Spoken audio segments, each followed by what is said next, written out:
Understanding human nature in the depth of programming. A few main pillars are indoctrination, physical and mental clarity, and understanding our emotions.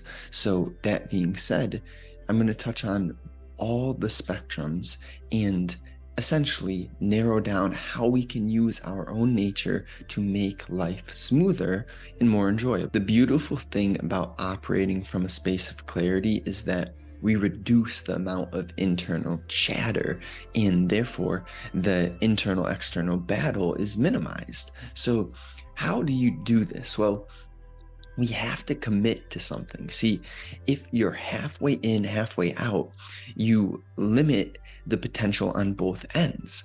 But when you commit to something, you at least are moving in one direction. And it might not be exactly what you're meant to be doing, but over time, through being on a single path, as long as you have clarity through mental and physical healthy habits, you'll inevitably come to the conclusion, well, is what I'm doing aligned with how I want to feel and where I want to go? And when you have that clarity, the questions just naturally arise. And on the other hand, if you do not commit to something, the questions might arise, but then you justify and rationalize and make excuses and blame others. And it leads you down this route of being indecisive and aimless, essentially. This is sort of, we could define it as the autopilot life, where I know for a fact that most people do not want to work for a corporation that they don't deeply care for until they're 65 and then start living when they're 65. Yeah, no, that's not what humans are meant to be doing. But so many fall into that trap because they're halfway in and halfway out. They haven't had that true clarity with themselves to decide what their top values and priorities are. Because once you go through that process, it's not easy, not at all, but it's inevitable that you make a commitment when you have clarity. And this is why attention is the greatest currency, and why forms of distraction or entertainment are free, but at the same time, billion or at least $1 million industries. It's because, well, your attention generates money, and your attention is the currency. So although it's quote unquote free, it actually is not. And that's the trick. No clarity means that even if you happen to get lucky, it will be your demise, as you won't understand how to capitalize on your fortune. So what's this mean practically? If you get rich without understanding how to manage your emotions and manage your money, there have been many professional athletes who have done well with their resources and not blown it. But there have been just as many cases of people who have made 50, 100 mil, and then a few years later, 10, I don't know, 5, doesn't matter, they end up broke. And I don't even want to laugh at that, but it hits on the importance of having the proper foundation. See, no matter how talented you are or how much things seem to work for you, if you do not have the grounded fundamentals, the core concepts of living a healthy, fulfilling life down, then the riches and all of the external success will actually end up biting you. It'll make your life harder. And that's where that saying, more money, more problems, comes from. It's not necessarily true. It depends on the context of each individual circumstance and how they perceive the world due to their foundation.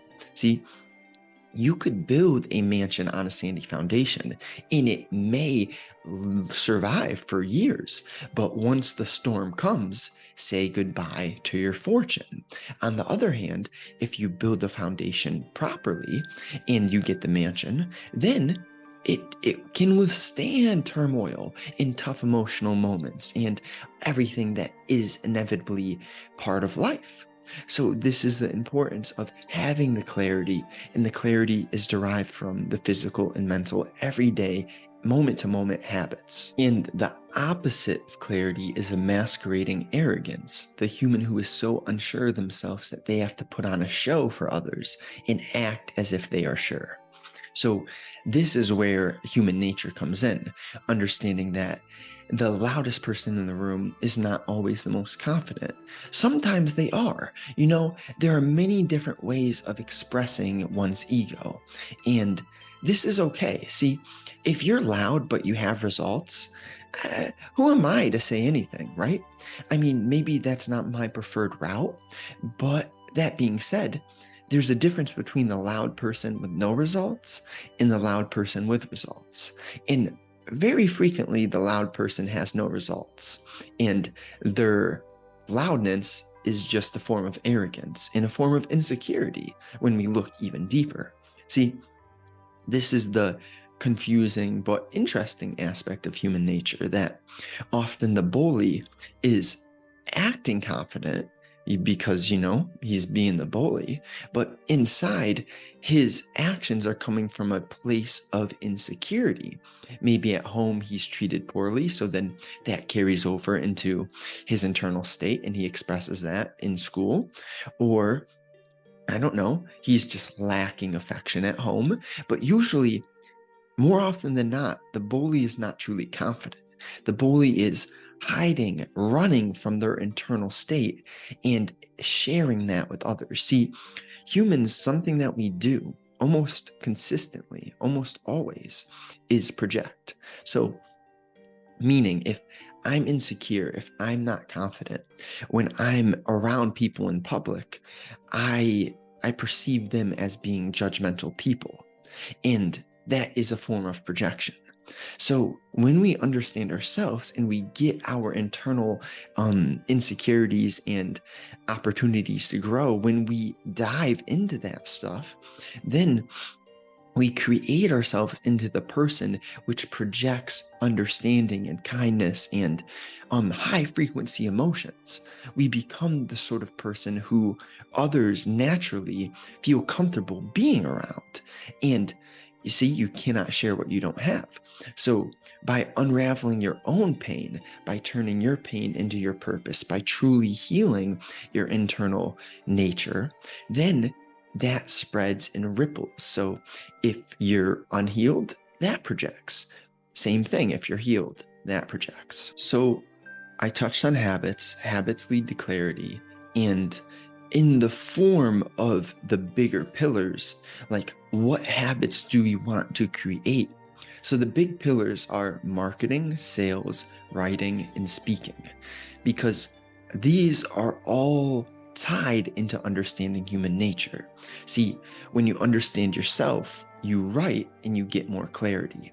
And when you understand others, you see there's a difference between scammy, unhealthy, disgusting marketing and persuasive marketing to get people to better themselves. So if you truly believe in something that is being sold and you know how much it's helped you, at that point, it's healthy marketing, because you know that getting someone else to endeavor down the route is going to only bring them more clarity. And their personal clarity leads to a better advancement of their life. And with marketing and sales, they're tightly correlated because, well, you market something, but then you have to learn how to actually close the person. And by doing that, you deeply understand yourself, because personally, and most people do not want anything to be sold to them. They want to be convinced that they would like to purchase something. So how do you do this? Well, you put yourself in their shoes, essentially. You understand what makes you purchase, and what that is emotion. So if you can trigger emotion in an ethical, persuasive way, notice there's a difference between manipulation and persuasion. So manipulation is coming from an avenue which the intent is ill, like it's very selfish. For example, guys trying to manipulate ladies for chasing desires, forms like that. Rather, if you're capable of persuading a lady through a healthier intention where it's like more spontaneous and intuitive and it just naturally feels right, then it's more of a game. It's playful. It's enjoyable. It's two sides coming together, knowing exactly what they're doing.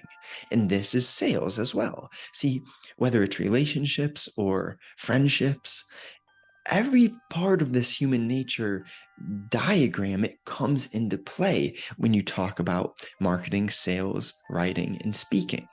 And then when I speak, I aim to articulate myself in a way where I understand what sorts of language, tones of voice, and messages are irritating to me. So I quite aim to do exactly the opposite, to represent myself in a way where it's like a balance. See, you need to have confidence in what you're saying. And there's this difference between, false confidence and true confidence. So, true confidence is determined and understands itself, knows that not everyone is going to like what they say, not because anything is wrong with the message, but that everyone is coming from a different perspective. And due to someone's perspective, it determines whether they are at the right place, the ideal development to actually learn and grasp your message. And see, it's not judging the people who are not ready to learn and grasp the message, rather just observing the truth that everyone's at a different place at a different time, but we're all at the right place at the right time. And so that links to the differentiation between, we naturally judge. And this comes from being underdeveloped, which is okay, right? Because if we didn't start somewhere, we wouldn't have anywhere to go. If the game was easy, it wouldn't be fun, not worth playing. So we start as judgmental fucks. And inevitably, if you go down the route of creating healthy habits cognitively and physically, you do all the things that I talk about in my writing, in my videos, then you become the sort of person who realizes, wait, when I judge another, I actually judge myself, because all humans are doing is projecting. So you can, humans tell such a story about themselves when, for example, someone chooses to complain, someone chooses to say, wah, wah. This shows you that their internal state of mind is skewed toward the tendency of the victim mindset, of the complainer, of the worrier, the hyperachiever, all of these saboteurs. And on the other hand, you come across someone who is not like fucking fairy optimistic, but rather grounded, consistent in a positive outlook. They're not up and down, up and down. They're even keel, they're real. They understand, well, yeah, waves in tough moments will occur. But that being said, I've understood that these tough moments are actually what makes you stronger. What's that song? What doesn't kill you makes you stronger. Like, she was onto something. She knows what's happening. Because if we don't learn how to reframe challenging situations into blessings or curses into our opportunities, then you don't get anywhere. And it's just mind-blowing how much of a story people will tell if you will listen. See, 2 ears, 1 mouth. That ratio, the designer did that for a reason. We're meant to listen more than we speak. So yeah, big mouth. I'm speaking, I speak a lot. But that being said, this is in a one-on-one environment. Like, whoever chooses to listen, that's a choice. Point is, believe it or not, depending on like what you think of me and how much I rant, in person, I am very particular about whom I speak with, because I realize there are so many people who can't fucking listen. So here's a human nature tip. The more that you speak, the less valuable your words become. So if you know someone is not truly listening to you with 100% focus, there's no need to continue to rant or express yourself.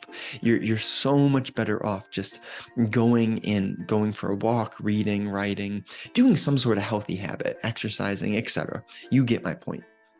It's so powerful when you start to pick up on these natures of communication, because see, this is what makes you successful. Well, one huge pillar that leads to success in your personal and professional life, which is knowing how to communicate. If you understand the depth of communication and you get powerful at articulating yourself, understanding others, understanding context and circumstance. And for example, I used to not see the link between when I said what. And now I realize, Justin, if you want to tell someone something, make sure that they're in a good mood. Well, what do you mean, make sure they're in a good mood? What, can you read minds? Not exactly, but I can read myself. And what I mean there is, if I'm hungry, I don't want to talk to people. I want to eat some food. If I'm overtired, I don't want people to give me advice. I want to sleep. And you get my point. So through understanding yourself and reading yourself and knowing how communication works, you can inform and be very strategic in when you do what, knowing exactly the right moments to do a certain thing. And this doesn't come in the form of like thinking. Rather, it's more natural. As you understand yourself, you'll just get intuitive pulls, and things will just naturally unfold for you. So in the context of attention and understanding how to be effective in communication, a differentiation that is powerful is noticing what is the structure and what is the content. So for example, when I speak, when I write, I don't talk about Justin's little day-to-day problems or situations or details. Like, there are certain aspects which are fundamental. Example, nutrition. So I get detailed in nutrition because I know that every single human is affected by nutrition. But on the other hand, sometimes telling a story is powerful. So don't get me wrong, it's a beautiful thing if you can articulate your specific content in an entertaining way. And I'm improving at that. That's definitely something I'm working on. But my thesis here is that the structure is more worthwhile in sharing than the content. For example, if you can extrapolate the lesson in a way where someone else can grab what you have experienced through your detailed moments, but they don't necessarily need to hear your details because the lesson is through the structure. And if you zoom out to the right degree, you can explain the structure to someone so that they can say, oh, that is this in my life. So the details will be different in their life. But see, if we want to be as helpful, beneficial as possible, we understand like how detailed is too detailed and how zoomed out is too zoomed out. And of course, there's a balance, right? Sometimes it's very powerful to tell that story. For example, this week I read something from a friend where she was telling a story on how she saved her siblings from a tide, something like that. And that was a beautiful story. It was very detailed, but you get my point. So I guess the exception would be if you're telling a story that is filled with value and lessons, go ahead with the details. But for the most part, you'll want to identify when is it worth speaking in structural terms versus detailed terms. And that's something that you'll grab throughout time through understanding your own human nature. For example, a structure that is vital is understanding is something high or low frequency. And then the details of what is high or low frequency, they are going to have some similarities in the broader context. But when we zoom in, not everyone has the same ego preferences and lifestyle. For example, my traps, my pitfalls are going to be different from yours. For example, maybe you've fallen into a trap of smoking weed every single day. And don't let me make you feel guilty, because I did this from like 18 to 23. So I did it for many years, and I'm not here to make anyone feel bad about themselves. What I've learned now as I'm 24 is, so here's a story. Here we go with some nuance to emphasize the point of the weed. From 23 and even 22, I had a feeling that it wasn't the best thing for me, but I still enjoyed it. So I continued to do it. Around 23, I started weaning off and going from like ripping bongs consistently, because I had like a hospital thing. It sent me to the hospital. My lungs were not good, et cetera, et cetera. And so that was sort of the universe giving me a lesson, and I paid attention to the lesson. I noticed every time I did certain like vape or smoking, my lungs did not feel good. So at 23, I started smoking only at night, right before bed, and way less than I used to. Cut out tobacco completely. So I was moving in the right direction. But that being said, it took me time. And this is on the context of what's low frequency. I just realized that weed put me into a state of mind where I was more self-critical of myself. I was judgmental of myself, and I was feeling guilty and low frequency emotions. So therefore, I label smoking weed as a low frequency act. But this is not always the same for everyone. See, it comes in phases. 18, 19, 20. There's a few situations. Maybe I was not aware of my own internal dialogue to the degree that I became around 22, 23. So then maybe weed was still low frequency when I started back then, but I just didn't realize it. Or maybe things change over time. For example, some relationships start beautifully. They're in the middle beautifully, but then they get kind of unhealthy. And that is just to emphasize that things change throughout time. Life, seasons, phases change. What's the example? The river. Every time you step into the river, it's new. You never step into the same exact water. So it's interesting to understand well what is low frequency, what is high frequency, and the structure is frequencies. But the nuance is, well, maybe not everyone smokes weed. So your sabotage, your pitfall or trap might be completely different from mine. Yours could be alcohol. See, I never fell into the trap of alcohol. See, again, I'm being nuanced because I'm telling a personal story.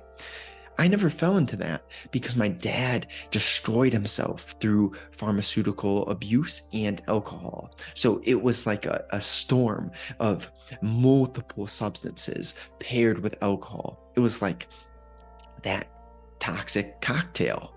For me, it was kind of like weed and munchies. Like I never got overweight, but let me tell you, I slowed myself down deeply. And again, no shame, no guilt for you or I. We accept the past and we learn our lessons. So just a story right there, emphasizing on, well, sometimes it is good to get nuanced and detailed. It just matters, like, what is it that you're talking about? If it's not like a powerful story with lessons, then sometimes it's better just to stay from the structural perspective. And this is just understanding human nature and how attention works. If it could be applicable to someone, then share the details. But if it's something that's probably not applicable to others, just go with the structure. A core principle in relation to this concept we're speaking on, human nature, is what is programming and indoctrination? So I don't want to go too deep, but the point is, over time, if you grew up in a certain family, you embody traits of your parents.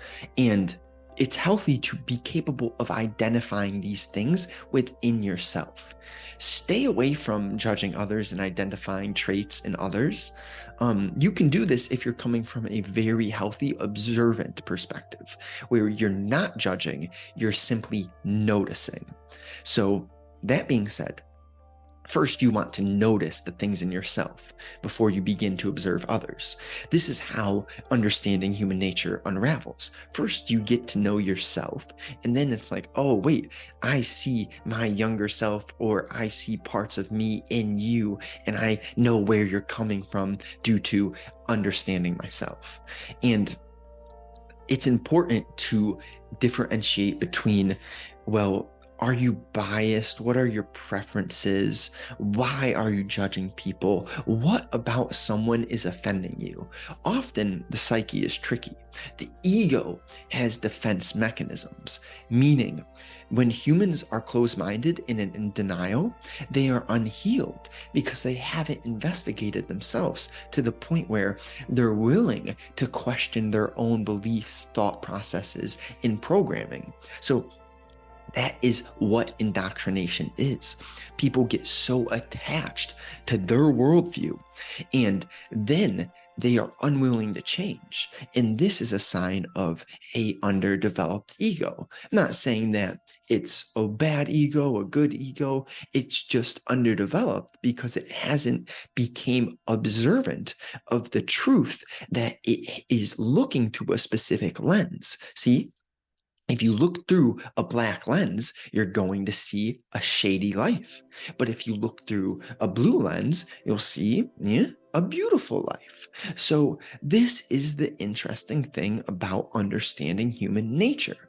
And it all sprouts from looking within. And how do you do this in a practical sense? Like I could say, look within or understand yourself. What's that mean though? Where it starts is simply not always being around other people. Because when you're around other people, you do not have the clarity on your own thinking. So what I would recommend if you're interested in becoming a better speaker, marketer, what are the other two? Writer and salesman. And when I say salesman, I'm not used car salesman. I'm talking natural, ethical, powerful salesman, big ticket. And if you want to level up those 4 areas, which are going to sprout into every other healthy area of your life, go for solo walks, learn how to do some breath work. You can do this in forms of stretching, yoga, sitting like in the pose. What is it? The lotus flower pose. Crisscross applesauce, man. Do whatever it is that you feel like doing. Even reading 5 pages of a book, reading a book for 5 minutes a day. Start somewhere. Have a few habits where you are in solitude, where you can learn to notice your own thinking, because that is the key to this. Only once you begin to observe your own thoughts, then you will begin to unlock the keys to become the better communicator, which leads to just wealth and success and freedom in your life. So how much pain are you willing to tolerate? That's the question that once you answer, you either take action on what I just said, doing those solitude actions, or you just continue to live a quiet life of despair. Because reality is that most people are so unobservant that they are not realizing how terrible their internal dialogue is. And that is why things like weed and alcohol and substances and entertainment, forms of distraction and numbing, are wildly rampant in today's culture. It's absolutely mind-blowing. But it comes from people not noticing their own thinking and not wanting to notice their own thinking, because then you realize, wait, why is my mind like this? And see, this is what I was mentioning. I don't know if this video or past video, but curses turn into blessings. So I always thought I was weird because I always noticed my thinking as a kid. And my thinking was quite chaotic because my ego was underdeveloped. I hadn't done the self-education to harness the level of consciousness that I've been given. And once I realized, wait, I could actually rewire the way that my mind operates. And now I'm so observant of my thinking, but my thinking is not unhealthy. It's been formed in a way which is beneficial to myself and others. And you can do this too.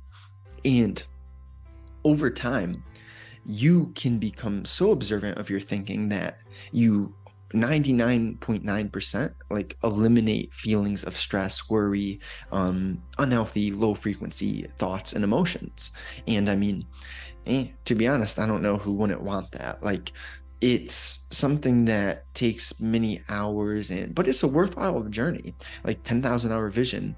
These are the things that make life challenging and fun. I like the video game analogy. If you just have the easy game, it's no longer entertaining. When you understand yourself, you can read others. When you read others, life gets smoother. Smoother life equals more joy, less stress.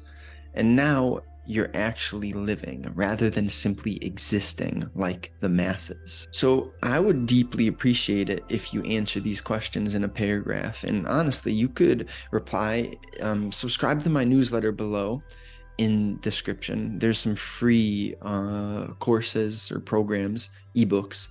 You can read those. You'll be subscribed to the newsletter. And then if you want, send me the paragraph that you've written via that newsletter email. Just reply. And the questions are, what actions do you do that you know you shouldn't? Get to the root. Get to the root. And would you rather bet on yourself or ask what if forever? You need to start on your path. Are you clear on what you want to become in terms of character? And do you have something you don't want to become? And are your actions aligned with your vision? So I'm thinking about creating something, and I like this title, 30 Days to Health, Confidence, Peace of Mind, and Fulfilling Your Potential. Does that interest you? If you reach out to me, again, link in description, I'll have my Twitter, and shoot me a DM if this interests you. I'd love to hear just a bit about like where you're at, where you're coming from, where you want to go, what are your priorities, what's your vision. Just give me some information like that. And lastly, drop a like on here for the algorithm if you enjoyed. If not, no, if you made it here, I'm sure you enjoyed. And share this with a friend. Tell them like what you enjoyed about it specifically, what they're going to get from it. And until next time, like I deeply value you. Much love.